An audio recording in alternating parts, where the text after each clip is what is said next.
মাটি দিয়ে ইট তৈরির কথা সবার জানা থাকলেও মাটি দিয়ে বিস্কুট তৈরির কথা অনেকেরই অজানা। আমরা মায়ের মুরব্বী শ্বশুরিয়ে শাশুড়ে কথা করছেন বিদায় আমরা চিনছি। একদিকে মাটি প্রস্তুত করা হচ্ছে বিস্কুট তৈরির জন্য, অন্যদিকে রোদে শুকানো বিস্কুট বটি দিয়ে কেটে মসৃণ করে চুলায় দেয়া হচ্ছে। মৌলভীবাজারের কমলগঞ্জ উপজেলার পাহাড় এবং নদীর তলদেশের এঁটেল মাটি দিয়ে এসব বিস্কুট বানানো হয়। স্থানীয় ভাষায় এই বিস্কুটকে সিকর বলা হয়। আমরা সিকর বিস্কুটও বানাই, কেউ বলে মাটির বিস্কুট আর কেউ বলে মাটির সিগারেট। কেউ কয় মাটির বিস্কুট আর আমরা তো করাম আর কি সিকর। বিস্কুট তৈরির জন্য প্রথমে উপযুক্ত মাটি সংগ্রহ করা হয়, এরপর বড় পাত্রে মাটি ভিজিয়ে রাখা হয়। নরম হওয়ার পর মাটিতে গোলাপ জল, আদার রস এবং ক্ষেত্র বিশেষে চিনি মিশিয়ে বাঁশ বা লাঠি দিয়ে মেশানো হয়। মাটি তৈরি হলে নারী পুরুষ সবাই মিলে বিস্কুট তৈরি করতে বসেন। মাটিটা দিয়ে বিস্কুট বানাই, পয়লা বিস্কুটের মতন বানাই। বিস্কুটের মতন বানাইয়া এটার আমরা মানে একটু পালিশ করে কন্টন এগুলো ফালাইয়া এটা আমরা রোদ শুকানো দিই। তবে আমরা এটার পালাটিকে শুকাইয়ানোর পরে এটা আমরা বাড়িতে নিয়ে এটার ফোন দিই, দিয়ে এটা আমরা বিক্রি করি।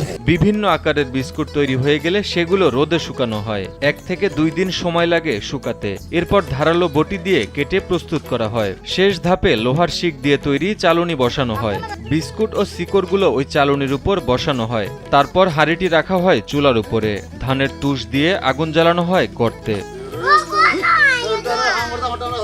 একসময় প্রচলিত ধারণা ছিল মাটির বিস্কুট বা শিকড় রক্তশূন্যতা দূর করে, খনিজের যোগান দেয়। গর্ভাবস্থায় যথেষ্ট প্রয়োজন হয় খনিজের, তাই অনেকেই বিশ্বাস করত মাটির তৈরি বিস্কুট বা শিকড় খেলে রোগবালাই থেকে রক্ষা পাওয়া যাবে। এ কারণেই অনেকেই গর্ভবতী নারীদের এবং ছোট বাচ্চাদের এই বিস্কুট খাওয়ায়। বিশেষ করে আইলো আগে গর্ভ মহিলায় খাইতো, গর্ভ মহিলায় খাইলে এটা তার একটা উপকার আইতো। এখন এটা আপনার চাহিদা কমে গেছে, অনেক কমছে, কারণ এটা এখন খাইলে মানুষের হয় ডিসেন্ট্রি হয়ে যায়, কিতা হয়ে যায়, কিতি হয়ে যায়।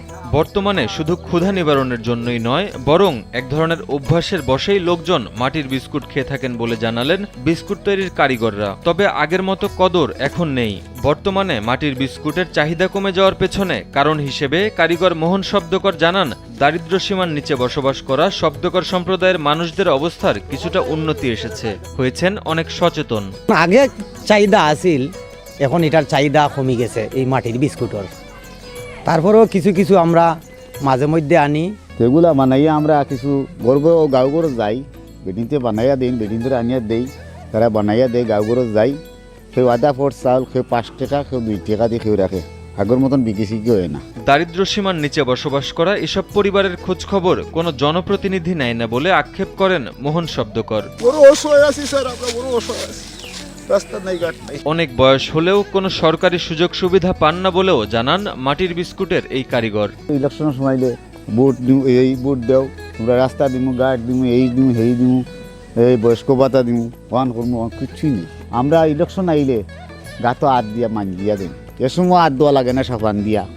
আর যেই সময় ভোট ইলেকশন লগি ভালোবাসা শেষ। শিকড় কারিগরদের মতে নারীরা এখন আগের থেকে অনেক সচেতন, তবে এর মধ্যেও পূর্বপুরুষদের পেশা ধরে রেখেছেন তারা। ব্যবসার পাশাপাশি নিজেদের ক্ষুধা নিবারণের জন্য পরিবারের সবাই এই মাটির বিস্কুট খান। মাটি খুঁয়ারি গিল্লা করে, তারপরেও আপনি ব্যায়াম শ্যাম করি আর চলি আর কি, চলি আর ও বাচ্চা কাচ্চা গুণ নাতি নশা হুরুতারে এমনি যা পারি ডিকা ডাকা দেওয়া যায় আর কি।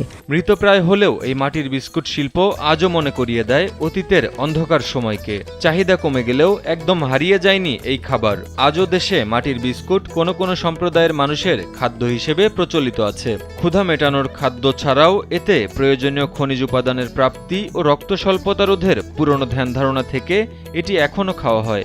স্বদেশ বিস্কুট বানানি হয়, এর উপরে বানানি যায় না। আর সবে এখন এটা খাইতে রাজি হয় না, এটা লুকাইছে ভাইয়া বিকে। তো কোনো সময় আমরা কোনো পার্টি আছে বা 10 খান মাটির বিস্কুট দিও বা 50 খান দিও, তো বিভিন্ন এলাকার তারা বিভিন্ন টাউনও বিভিন্ন জায়গাত নিয়ে তারা বিক্রি করে।